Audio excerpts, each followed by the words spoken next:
Rasanya gue beruntung banget bisa hidup di Tunisia.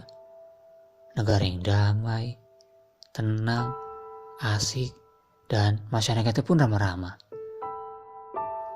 Kalau lu lihat di peta dunia, secara geografis, Tunisia memang bagian dari negara-negara di benua Afrika. Iya, Afrika. Tapi tunggu dulu. Lu pasti nyangkanya orang yang hidup di benua Afrika orangnya hitam-hitam kan? Hahaha, lu salah bro. Jangan kira Tunisia itu surga buat gua.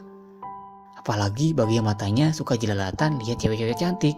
Disinilah tempatnya. Lu gak bakal nyesel deh, gua jamin.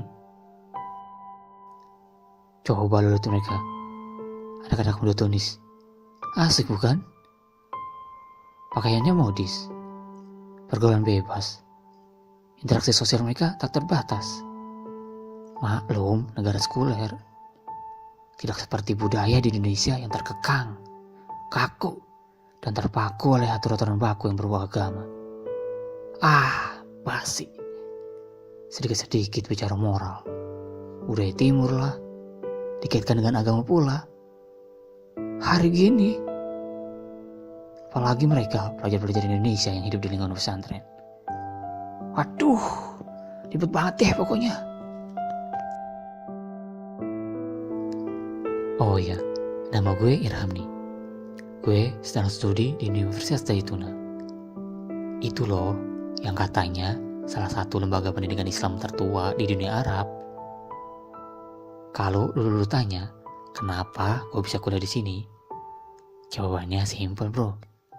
Gue benci budaya Indonesia dan budaya pesantren yang gak memberikan kebebasan kepada gue untuk melakukan hal apapun. Kebanyakan pola pikirnya pun masih kolot. Lingkungan kumuh. Maklum lah, anak buangan. Kalau boleh jujur, gue juga dulu pernah mondok di salah satu pesantren di Indonesia. Asli, gak asik banget bro. Itu pun gue masuk pesantren bukan karena keinginan gue sendiri, tapi permintaan sekaligus paksaan dari orang tua gue.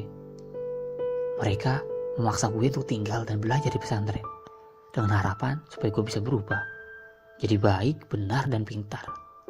Selebihnya bisa tahu banyak hal tentang agama. Oke lah, gue coba turutin keinginan mereka. Tapi tetap aja gue gak betah tinggal di lingkungan pesantren.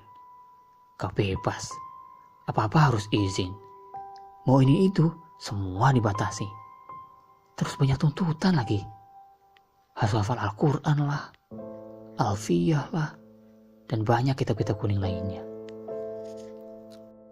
Dan yang paling gue gak suka, di pesantren itu, kita dituntut untuk selalu patuh kepada ustadz-ustadznya.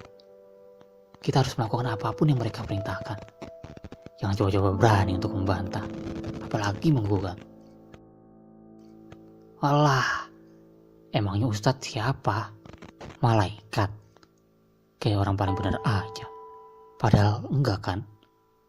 Banyak yang bermuka dua. Di pesantren so alim. Tapi pas di luar, ketahuan belangnya. Kalau begini caranya, bagaimana santri bisa berkembang coba? Satu lagi, gua gak suka sama sikap pengurus santri di organisasi pondok yang so ngatur. Pelampiasan ajang balas dendam. Hukum karma berlaku. Tapi, masa itu udah gue lewatin.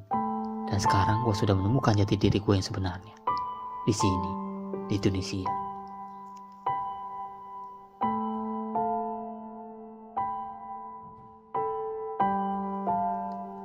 Tunis adalah jantungnya negara Tunisia.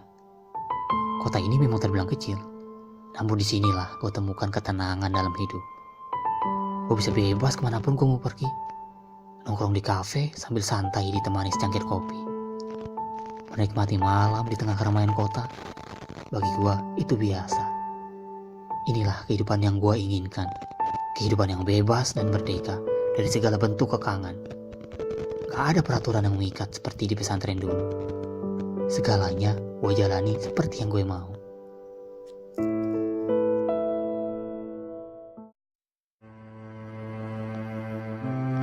Tapi entahlah, hati gue merasa ada sesuatu yang kurang.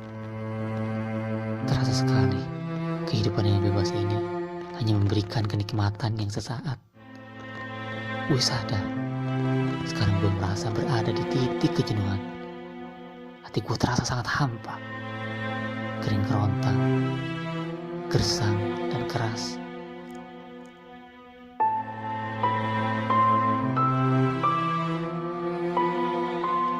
Sampai pada suatu ketika,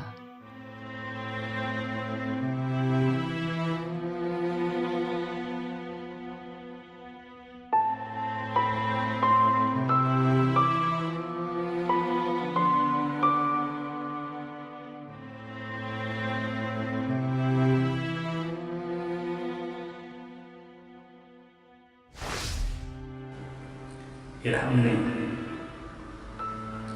gak ada yang terjadi dalam buatan santri. Jadi walaupun kamu tinggal di lingkungan yang jauh dari kata-kata santri, sebaiknya nilai-nilai luhur yang pernah kamu dapatkan selama di pesantren tidak ikut terlalu juga. Jangan sampai tergerus oleh globalisasi pada akhirnya pada menegatifkan dirimu sendiri. Jadilah ikuti, temukan, dan kerjalah kebenaran. Maka kamu akan menemukan orang-orang yang benar. Apabila orang tuamu ataupun guru-guru itu, maka insya Allah keberkahan akan selalu menyertaimu dalam setiap langkahmu.